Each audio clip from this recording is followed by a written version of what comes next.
Welcome to Girl in the Gov, the podcast, where our goal is to make politics more accessible and less intimidating. The show features an interview with an expert in the political field, walking us through the many cues we have about politics, civics, government, and more. By providing civic education in the places we are, on our phones, and in the language we speak. And yes, we know we say like a lot.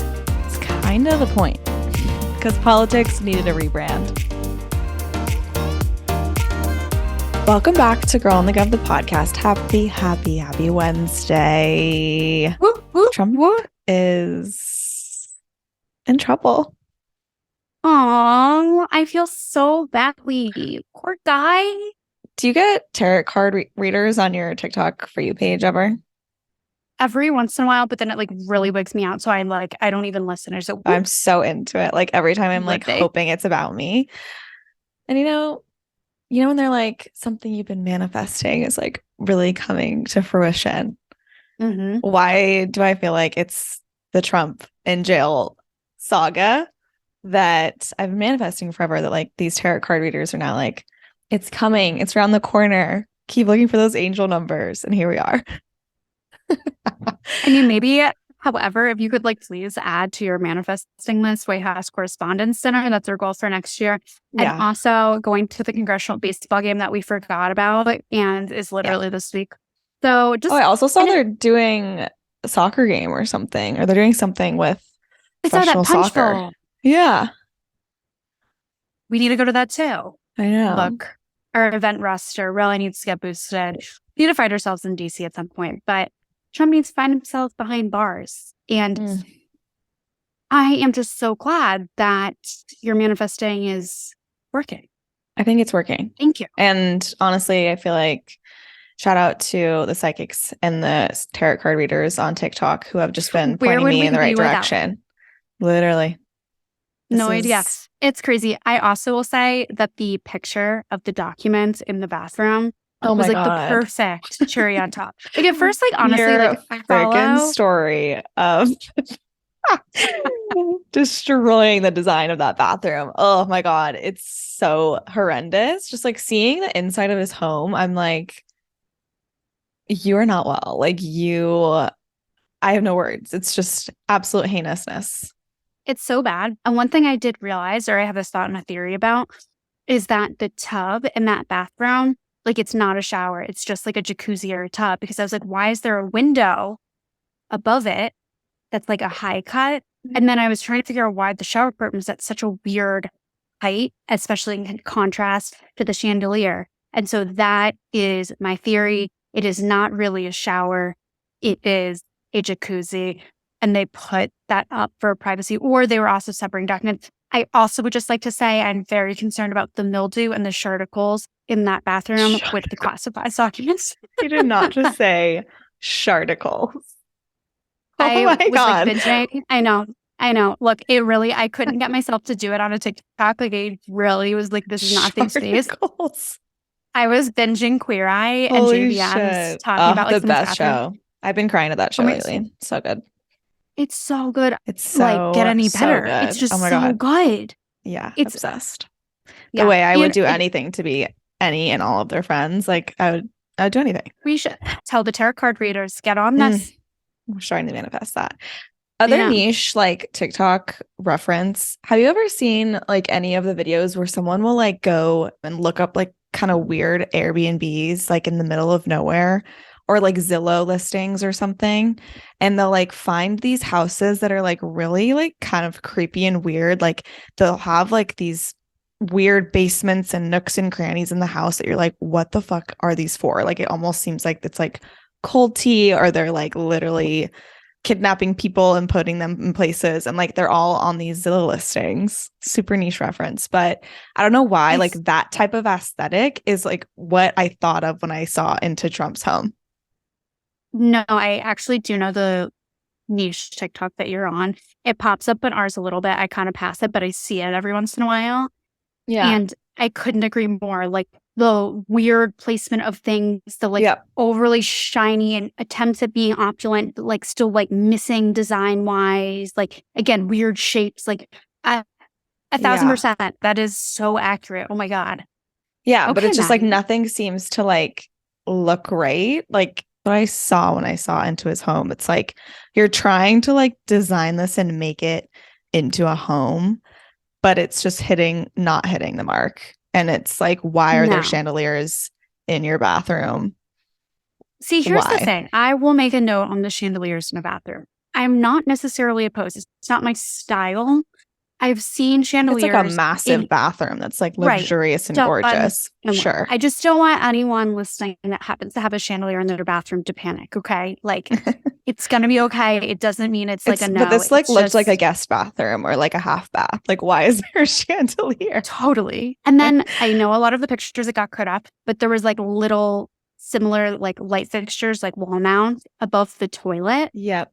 Like functionally, that doesn't make any sense. The lights are too low to the toilet. And that toilet Yeah, I was saw so that. low, so low. I can't. I really can't. But on a very random segue, it's random adjacent. It's not quite random. It's in the general neck of the woods. But it was something that I was thinking about earlier today when I was This scrolling on house is Hinge. hideous. Sorry. Just looking at more Facts. pictures. The pictures of the outside, it's just absolute heinousness. Like it looks like a La Quinta or something.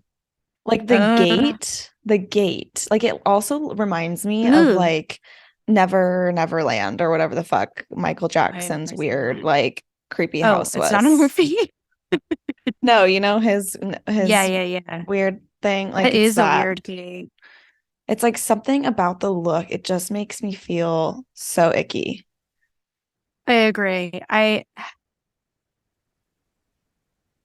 Like just something creepy and dark happens in places that look like that. Yeah, no, there's something just and I really love like culty. Spanish style, like absolutely a fan.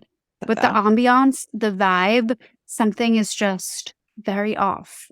And so much it's not like right. inside, like so much like gold gilding. Like it's giving such a like religious vibe. Culty. Totally. Anyways, aside from all of our commentary about his home, this is also an unprecedented move. We've seen Trump be in these legal troubles for some time. He also got indicted in New York and now is facing federal charges for this. 37 counts. 37. And there's a potential he can face 20 years in prison or around there. Well, more. I calculated the maximum years that you could pursue per each like count, and it was 100 years. Will that be the reality? No. I saw an article that it was like it would probably be 20. But yeah, so this is the thing that's like there's so much to unpack because this does not stop him from running for office. He can still run for office. He can still win. And he could literally pardon himself when he gets into office. So even more reason to be scared for 2024. Is then even say he doesn't want, say it's DeSantis, say it's Chris Christie, God help us all. Like they will most likely pardon Trump. Yeah. So even if he doesn't win, like the idea of him being like let loose on these charges, very, very real. So just know that's on the line. Accountability is on the line. So start making sure your friends are registered to vote before we head into this very big election year, because it also reminds me of just like our conversation with our friends at CAP, where we were talking about like if he were to get back into office, this would be a second term, given everything that's gone down. January 6th, the man didn't want to leave office. Like if he were to get back into office, like his first term, he had to kind of like still play by the rules a little bit so that he could get a second term or, now it just would be like no rules, blitzkrieg, like he would just tear it down. And especially if he were to get arrested and put in jail, like just imagine the steam coming from this man's ears and what he will do if he was given this power again. So it's just really fucking crazy.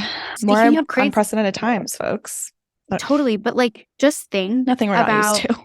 Yeah, that's also true. Is like, think about like if he just like decided not to run for president, like he could just be doing his little crook thing, but like with less eyes, which is like what I'm assuming he would be doing because like the guy the guy ain't straight. So like it would not have prevented any more crookings. That's not a word. Crook dealings, anyways, you get what I'm saying. Crooky tings. But like it's just funny where it's like it's so fucked up it's funny category where it's like you like he made his own problem so much worse for himself. Like to a point, his own personality, his own faults are what make him get deeper and deeper into these scenarios because he cannot resist.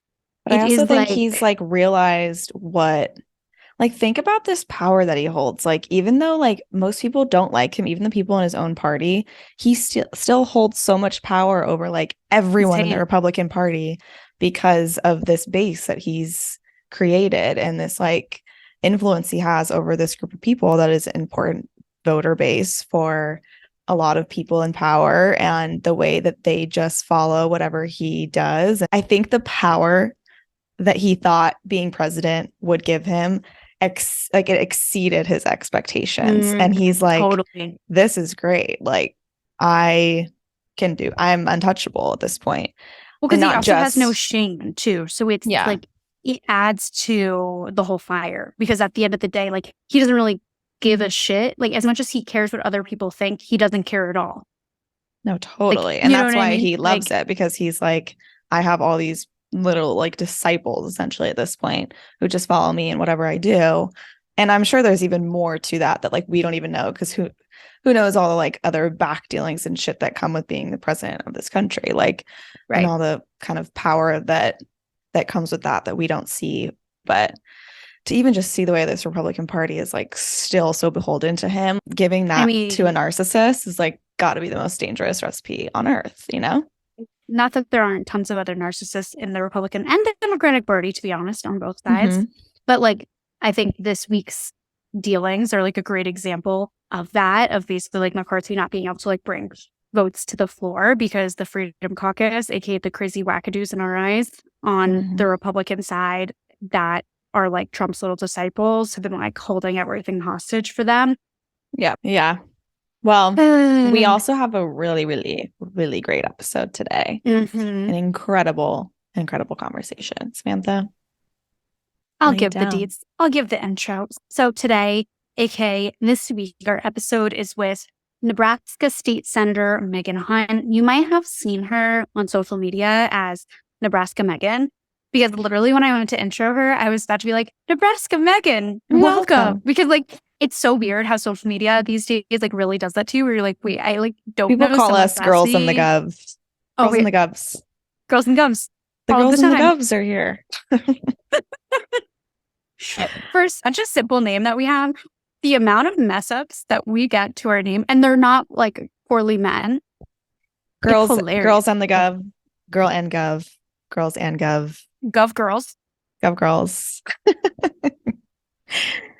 Nevertheless, this week's episode, like we said, is with State Senator Megan Hunt, and she walks us through how the Nebraska legislature works, and it's really unique. It's unicameral. It's the only one that operates in this particular fashion in the country. It has a really interesting history to it, and it's also nonpartisan, which plays into a lot of our conversation about a gender-affirming care ban and abortion ban that came to a head that her and a bunch of colleagues filibustered like nobody's business about. And there is so much of the story of like how it went down. You may have seen in the news the last few months, bits about this filibuster and the process that was going on around it and all that they were doing to stop it. We also talk about, very interestingly, the loophole that may stop this really fucked up bill in the end in the court.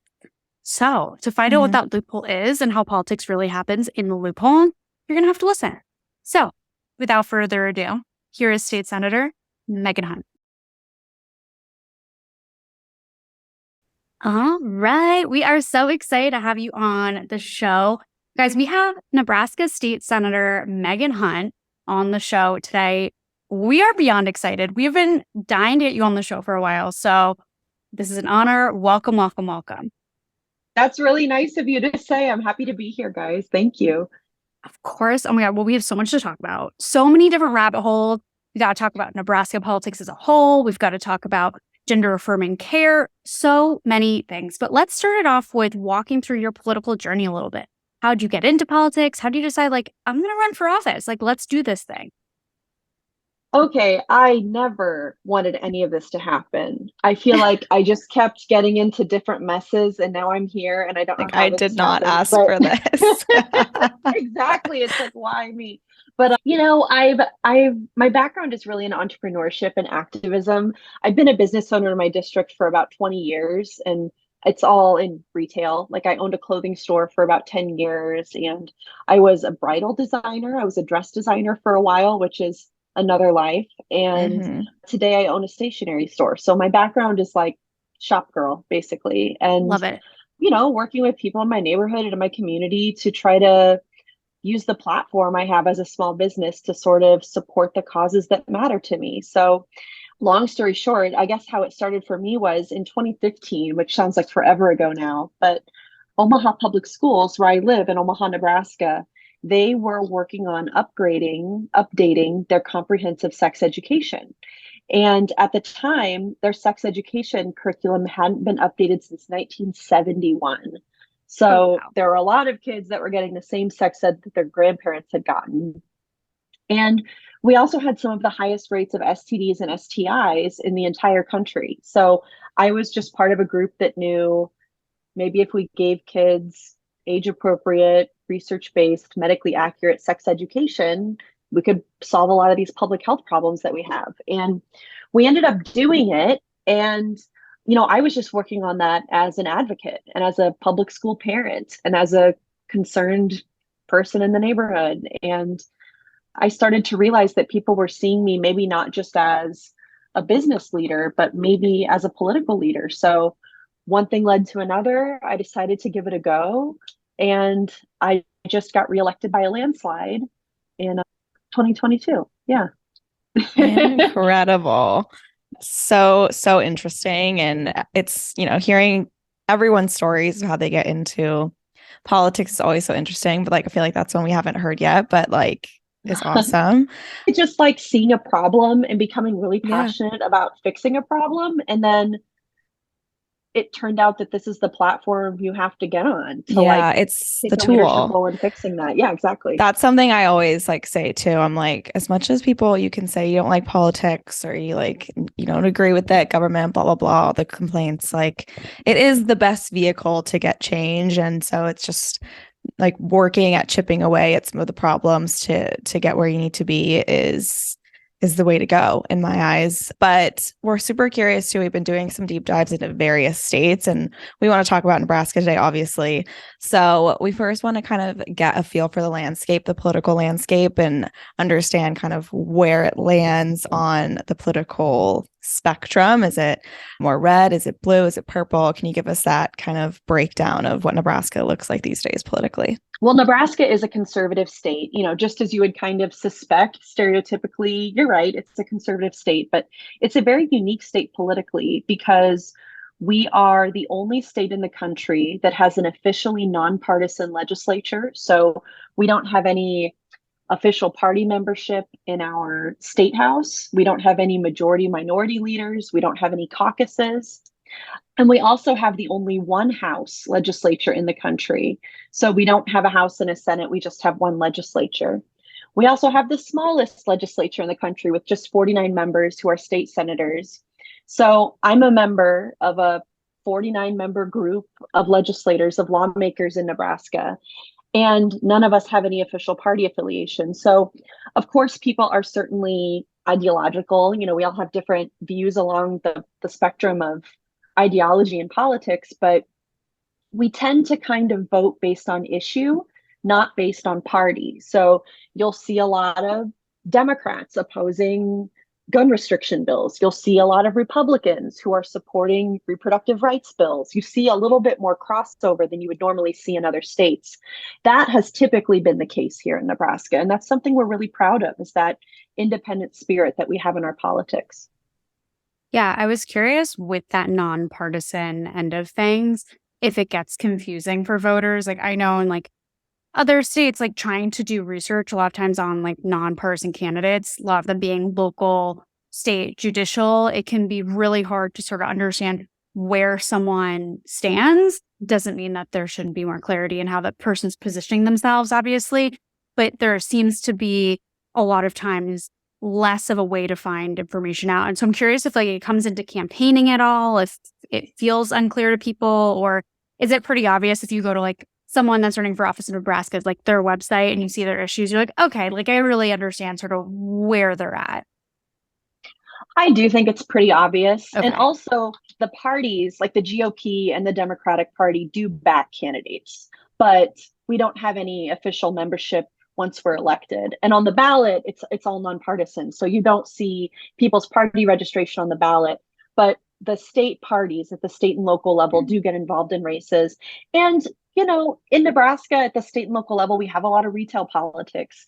You really can't win unless you knock the most doors, unless you call the most voters, unless you reach the most people through town halls and, forums and debates and stuff. So in order to be successful as a lawmaker or an elected official in Nebraska, you have to make sure people get to know you.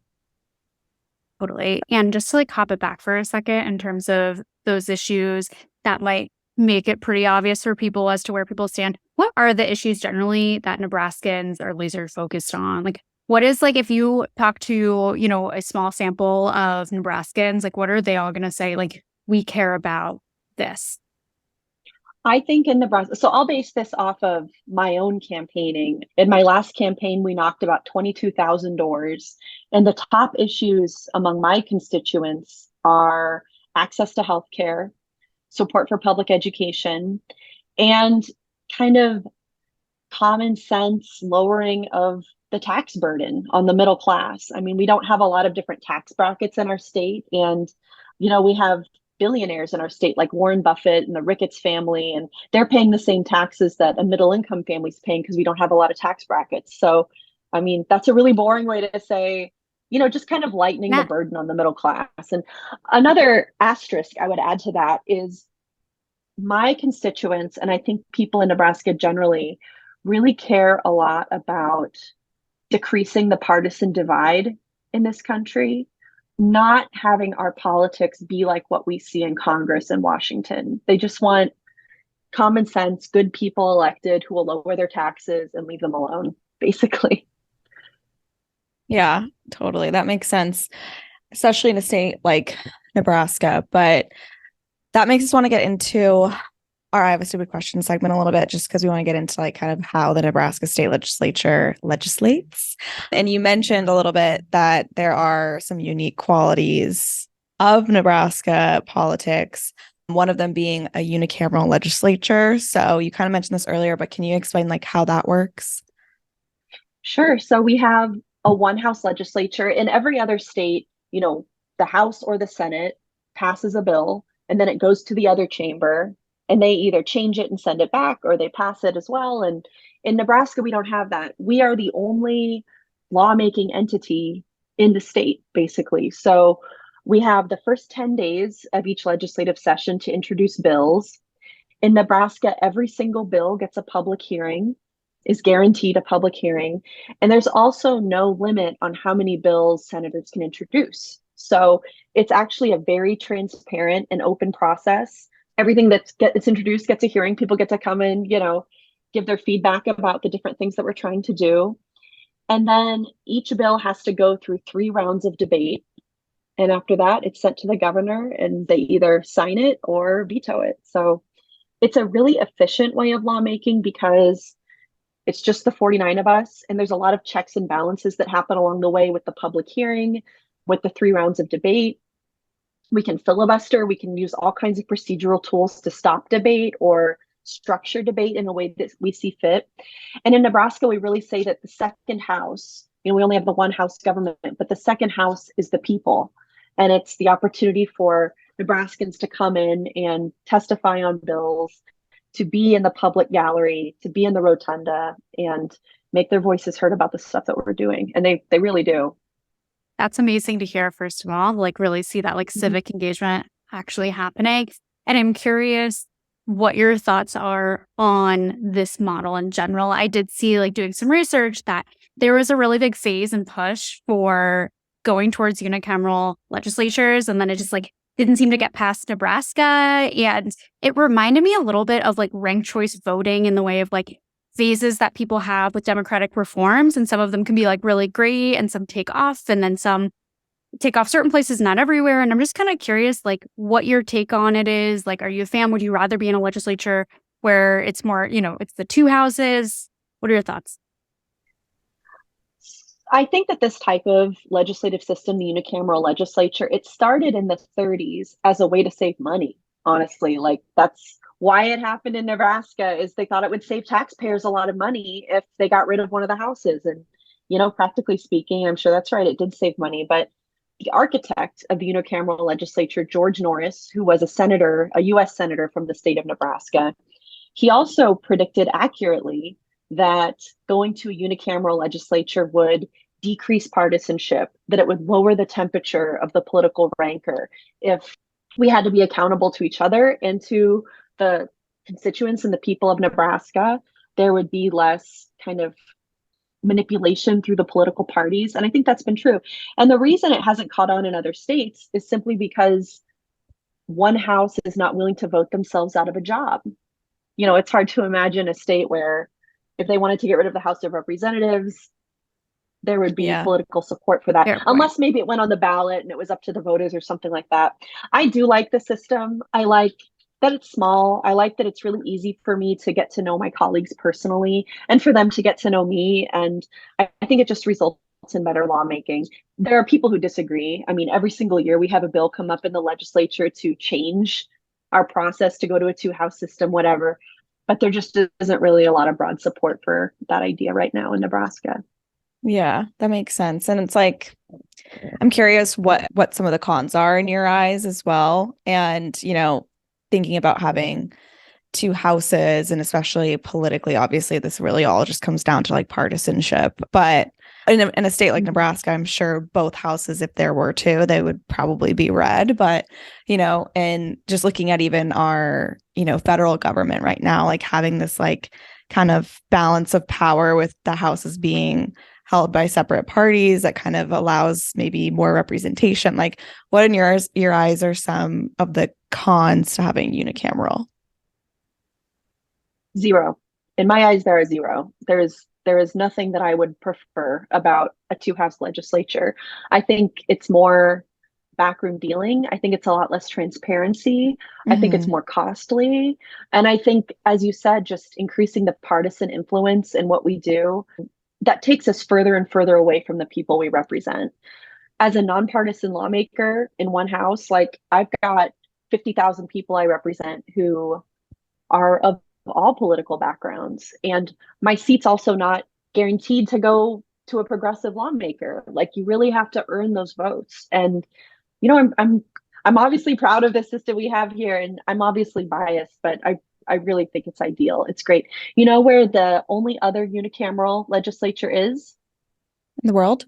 There's one more. Yep, there's one more in the world, and it's based on Nebraska's system, and it's in Mongolia. Wow, fun fact. We love it. Fun fact.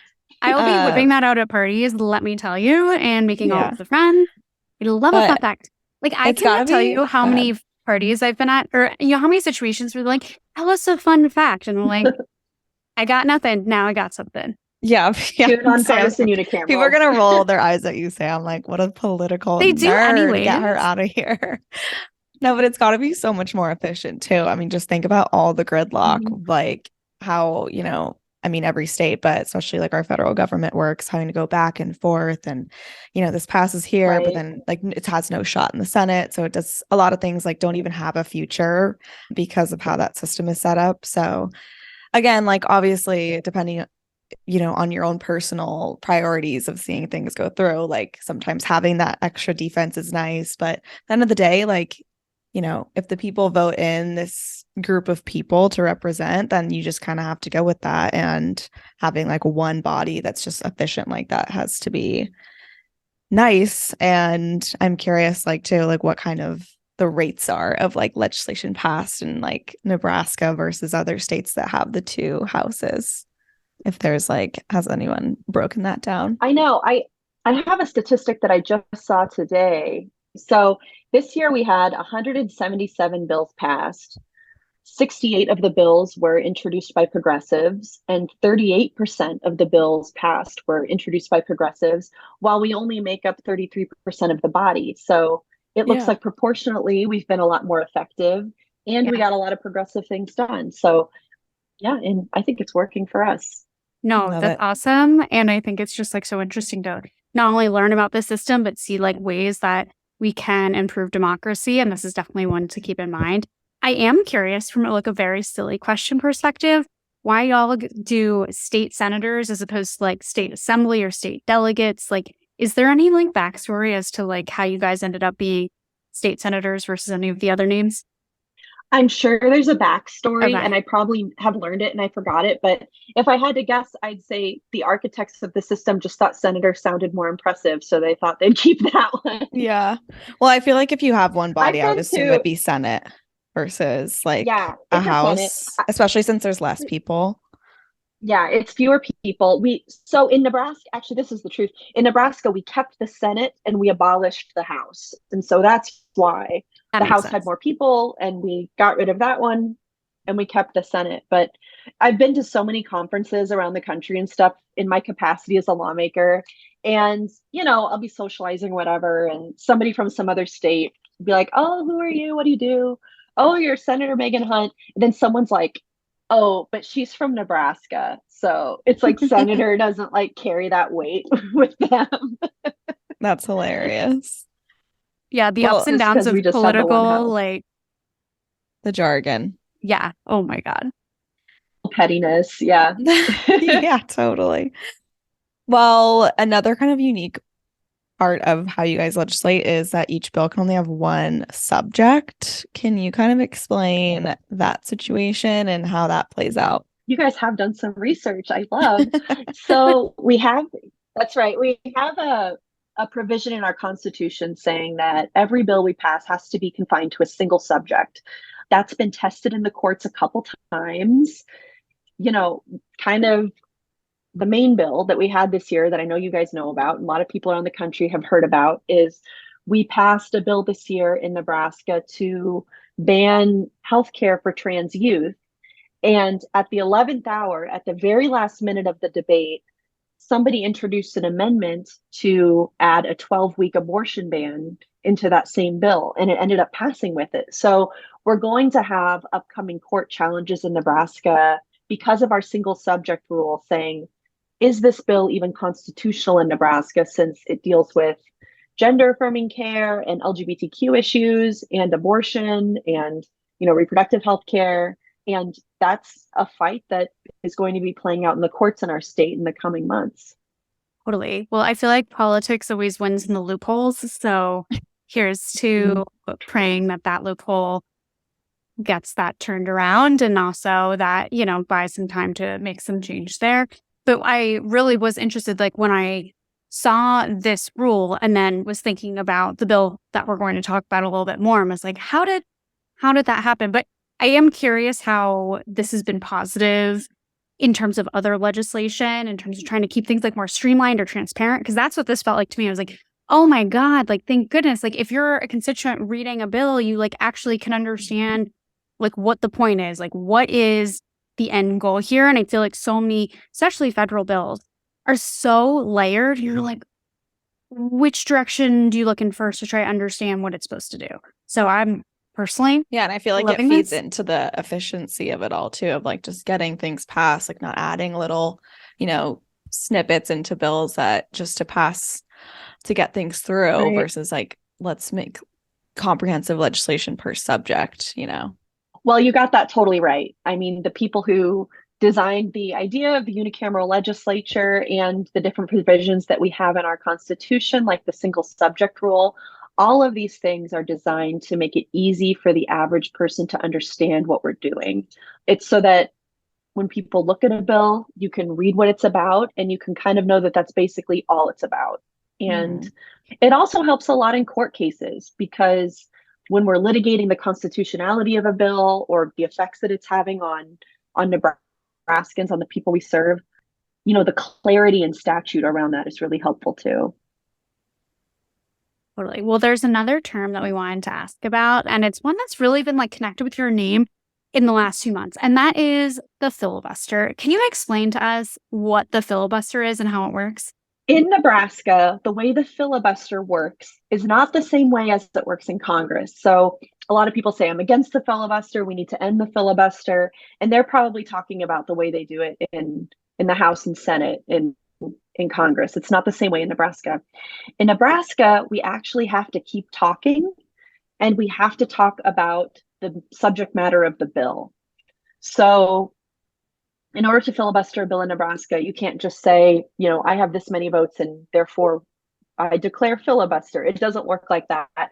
You have to figure out how to use the rules and procedures to continue to take time. On each, I'm trying not to get too much in the weeds, so it's hard to understand, but on each motion that comes up on a bill, you can only speak a certain number of times. And so you have to devise ways to keep new motions coming, to reconsider old motions, to file, different procedural things on bills so that you keep having time to talk. So it takes several types of skill in Nebraska to filibuster. It's not just being able to talk.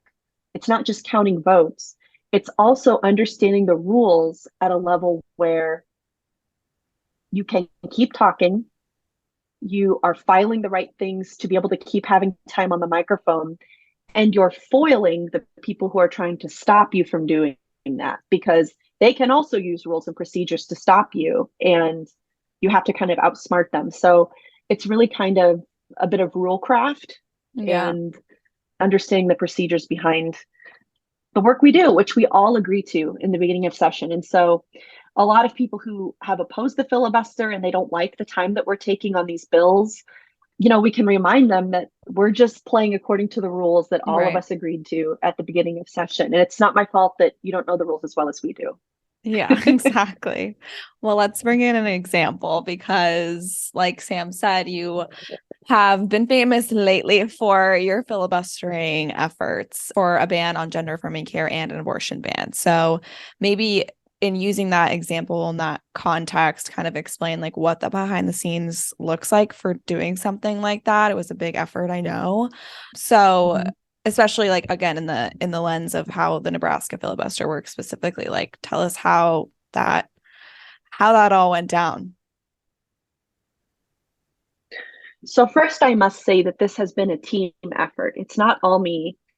This year, we had several anti-LGBTQ bills introduced and several anti-trans bills introduced specifically in Nebraska. A lot of people from red states, or a lot of political watchers who follow politics around the country, to them, this may be no surprise. They may say, girl, you live in a red state, of course you're getting stuff like this thrown at you. These bills in Nebraska were the first that we ever had cutting down these kinds of human rights. And so it was a little bit of a shock to some of us, because in our normally, collegial, common sense, conservative, but not openly bigoted and hateful legislature, having legislation like this is completely unheard of. It's never happened before. So when it happened this year, these bills that normally wouldn't be taken seriously, that wouldn't have a chance in hell of passing, my colleague, Senator Michaela Cavanaugh, said that if these bills made it to the floor, if these bills continue to advance, she was going to, quote unquote, burn the session to the ground with the filibuster by preventing any other legislation from moving forward. She has a hotter head than I do. I guess it depends on the context, but at that moment, she was doing the right thing, and she did it quick. And I, at that time, was still holding out hope for a traditional solution, I guess, through negotiation and compromise and dealing. And I was still hopeful that we could find a way out of having those bills pass in Nebraska. After several days of negotiation and talking with, all the people at the table, I became convinced that it was hopeless. I became convinced that we probably wouldn't have the votes to stop it.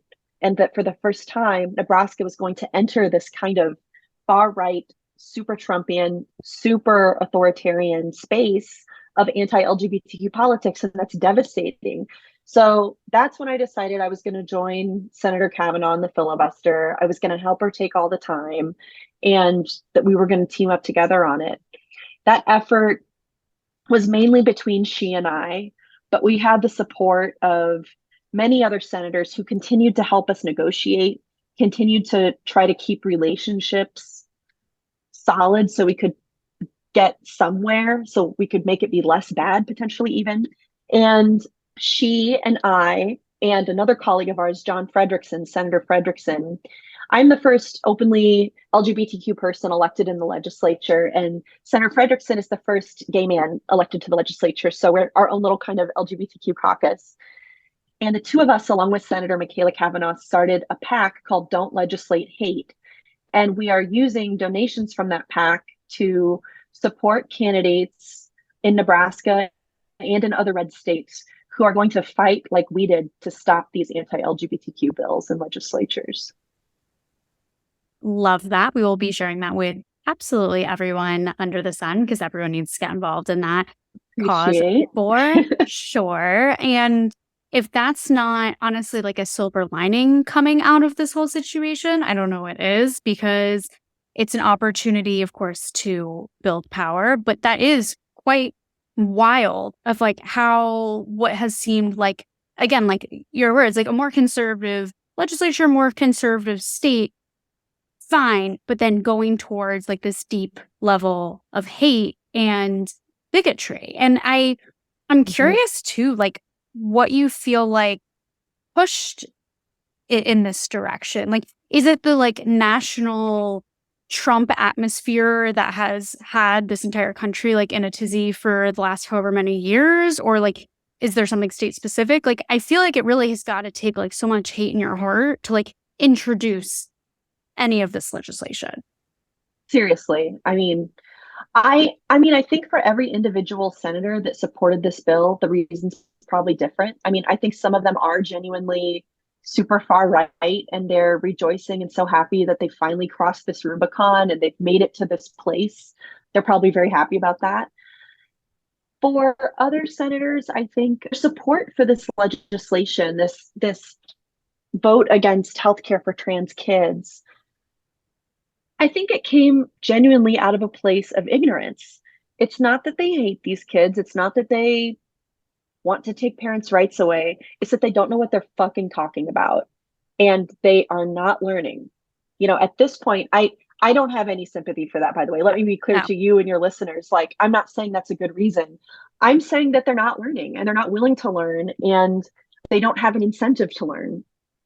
So, you know, I have a lot of colleagues. So it takes 33 votes to pass a bill in Nebraska. They needed 33 votes to stop the filibuster, and they finally did it. Of those 33 votes, I know personally 6 or 7 senators who opposed the bill, who said, I wish this was never introduced. I don't understand the way this works. I wish we didn't have to vote on things like this. This isn't what I came here to do. I don't actually care about this at all. They had their own reasons, but there are at least 6 or 7 senators who didn't support it at all, but they still voted for it at the end of the day. And these are the people that I think need to look at their conscience and say, you know, you guys, because of that vote, we only needed one of you to hold back, or all of you could have stayed together as a block and jumped off the ship like the rats you are. But yeah, I feel like it's those people more specifically that really have the blood on their hands more than anything, because it's the weaponized like incompetence or ignorance or deciding to like turn the blind eye when you know. And I think that's so much worse and so much more dangerous than the person that like really does hold those views. And obviously those people are fucked up and suck. But like you're not go to the comment section, argue with that person, you're not getting anywhere, and they're not rational people. But then someone like that and that group of people, you're like, okay, if you get it, then why do you keep acting like that? Like, then deeply do you feel that way and you just know it's not the right thing to say and it makes you look bad? But then, you know, it's like such a disconnect of character. And I feel like, again, like I said, like those are the people that I think are actually so much worse than the people that actually almost hold those views. Or maybe it's, you know, pick your poison in different ways.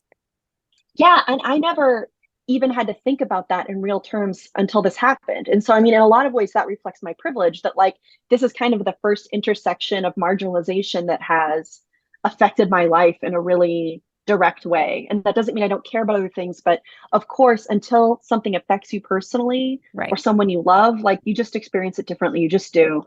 Yeah. And this vote, this experience in the legislature this year ruined a lot of relationships for me I'm sure. irreparably with people I was friends with, who I respected, who I was proud to work with. Those relationships are ruined. I don't like Mhm. those people and I don't think they're good people. But what's weird, and something that, like, you learn from experience, and a lot of people know this, of course, is that I work with all kinds of people who I knew always hated gay people, who were always anti-trans from the minute I met them. And that was clear to me. And so in a way that was like better, because it's like, I mean, I know that you're not like bullshitting me. Like, I know Right. how you feel from the get-go. So we're over that hump and we It's can the talk about enemy other that you things. can But see. yeah, it's my friends. It's the people who I worked with, who I traveled with them. They babysat my kid. I went to their house for dinner. And then they turn around and vote for something like this that they know how, when they know how that affects me, it's like, man, I wish Yeah. you just said out the get-go, like, you fucking hate trans people. Like, that would be better Right. than getting stabbed in the back Yeah. like this. But again, I'm honestly a fool for, I feel like a fool for ever Did they try and be thinking it could like, be different. oh, like this isn't about you. This is Yep, did they? Yeah. yep, Well, I'm also yep. curious We too, don't, or like, the thing of like, we don't mean you. And it's yeah, like, you know exactly. what? When you vote for a bill like this, there's no asterisk at the bottom of Right. the law Yeah. that says, but we don't mean you. Like, it Yeah. affects everybody But then you're just like, okay, as, then what am I supposed to do when this yeah. comes into effect? That's going to, that it is about me. And you say But it doesn't yeah, mean me, I can't take that to the bank. So yeah, shut Right. up. exactly. There you go. But I'm also so curious too, like back to kind of Sam's question, like maybe one or two ago, even the around just why Republican state legislatures are doing this. And I think there's a range of reasons. The bigotry is one. But I'm also been so curious, like, if there's some just kind of some internally within the party that, once one state does it, the other one, like, it seems like now all these states are just following each other's lead with some of this legislation. And it's especially interesting to me because of the whole unicameral conversation, the nonpartisanship, like that is, supposed to be the norm in Nebraska. And we didn't touch on like electorally what happens financially with some of these races. Like, I'm sure the parties are still pouring money into certain candidates, and there's still that kind of underlying influence of money when it comes to partisanship that like ends up obviously influencing legislation. So with all that said, I'm just curious if or if you've seen that, like, it is kind of this unity within the GOP across the country that's like, this is the stance we're taking. Everyone go and push this legislation out in your states. Like, could that be part of it? Yeah, I think you said that exactly right. And that's a lot to do with it.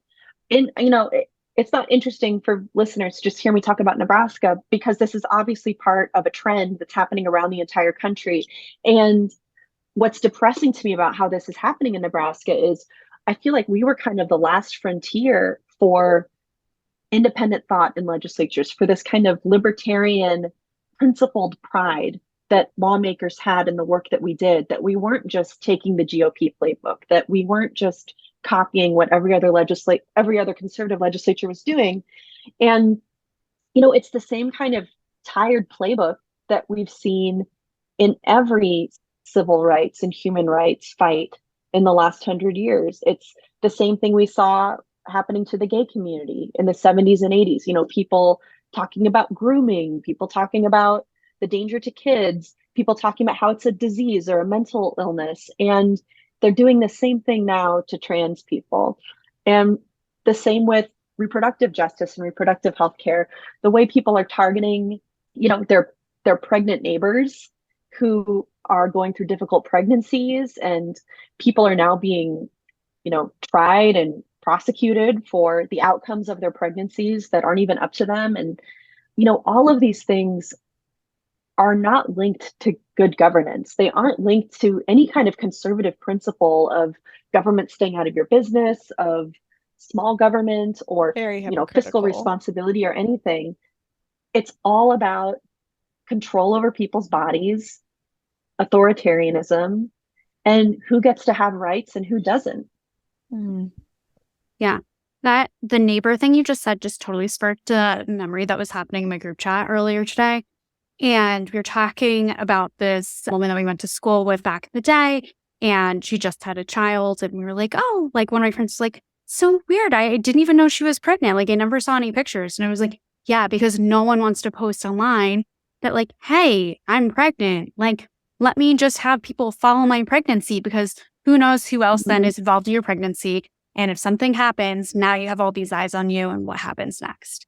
And it's like such a weird part of that New conversation. reality, yeah. Yeah. That's just like I haven't talked to anybody else about that, but I've noticed that too. Like I have friends who literally turned up with a baby, and it's like, what? I think a lot of women and a lot of people in the United States right now have that experience of like fear of surveillance. And I Yeah. mean, that sounds so conspiracy minded to say, Yeah. but people deleting their period tracking apps and things like this. And in the trans Now I have community, to we do see that. people, God, in the trans community, we see people who are choosing to detransition, to basically go back in the closet just to avoid persecution, to avoid losing their home, losing their job, different benefits they have. Yeah. And all of this is just because of societal rejection and legal persecution, not because of anything inherently wrong with who they are. 1,000%. And I think it's interesting what we've seen over the last few months, albeit like a kind of depressing, like, what is that? Seesaw. I was like, what is that thing on a playground that goes back and forth? Where we have certain legislatures that are passing really harmful bills, and then others like Minnesota that are like balls to the wall, killing it, like passing all of these like protective measures and being proactive. And I'm like, okay, Minnesota, like what is happening over here? Seriously. Like so amazing. And we're seeing obviously people then essentially moving to these states, trying to leave the states that they're in and therefore leaving families and homes. And I know that this is something that you're also grappling with as well. And I'm curious what your journey in this whole scenario, looks like going forward and, sort of how you're feeling about it all. Seriously about Minnesota, like we're not supposed to have political heroes. I know that there's like no good politician or whatever, but okay, Tim Walz, okay. Like I'm a little bit obsessed with what you're doing over there. I love it. I saw him tweet today something about like in their schools they're banning books, and our schools were banishing hunger, and how they're getting rid of like student lunch debt, and they're making sure the kids get the 3 meals a day. I'm just like, oh my Love God, it. how can any conservative, how can any Republican hear that and not be totally ashamed of their party? Like Yeah. they're banning books, we're banishing hunger. Like, okay, amazing, you got me. But Yeah. this whole experience in Nebraska, I'm a sixth generation Nebraskan. I'm as Nebraska girl as you can get. I grew up in a small town in the middle of eastern Nebraska, and I have also had the opportunity and privilege to travel a lot in my life. I was in college, I did a lot of traveling. I studied German, and so I thought that my job was going to be teaching English in Germany. I've traveled a lot for work over the years, and it's really getting exposed to these different cultures and meeting different people that has caused my progressive evolution, I guess I would say. When I was in college, I was a pretty conservative gal. I was a lot like the people I grew up with. But, growing up and having experiences, you learn that things aren't black and white, that one size doesn't fit all in life or in the law. And sometimes there's shades of gray around things. And, I am a proud Nebraskan. I'm proud to be from here, but the world is bigger than Nebraska.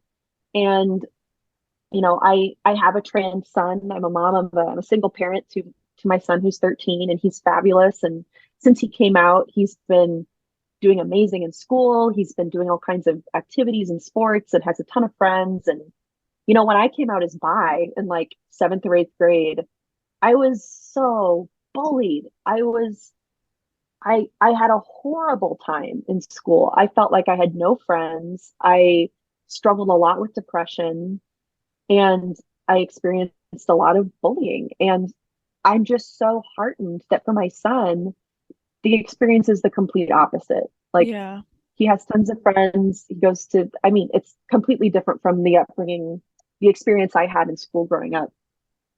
But if we find that this isn't a safe place for him, you betcha I'll do anything to protect my kid. And while I have this platform in Nebraska, and while I have the stamina and the ability to do everything I can, I'm going to do everything I can to protect these kids in Nebraska who can't help where they were born. They can't help where they live. They can't choose to move somewhere safer. You know, if it comes to that, though, and we have to get some kids to safety, like we're seeing in Texas, like we're seeing in Florida, Missouri, Alabama, I will absolutely continue to be a part of those efforts, whatever that has to look like in the future. Yeah.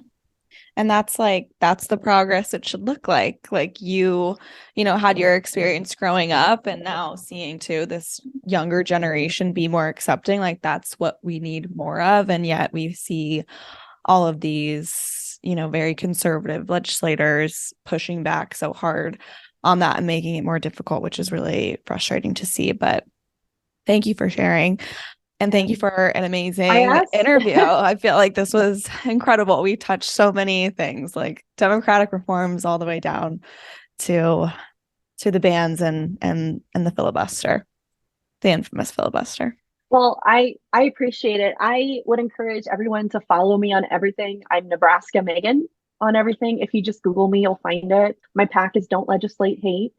And if anybody has any questions or ideas or thoughts, I am an open book and I'm really accessible in social media. So I would just encourage people to reach out to me if they are wondering about, Nebraska, or, I'm a registered independent and I've been able to be successful as an elected official, not being part of a major party. And I'm just very excited about the future of politics, especially seeing this new generation coming up and how little tolerance they have for these questions of humanity and civil rights and equal justice. And I'm very, very hopeful for them coming up and a little bit obsessed with what I can do to help them. So yeah, I'm sure it's so fulfilling. Well, thank you so much for sharing the resources, for answering all of our questions. I know we asked you a ton, but just thank you so much.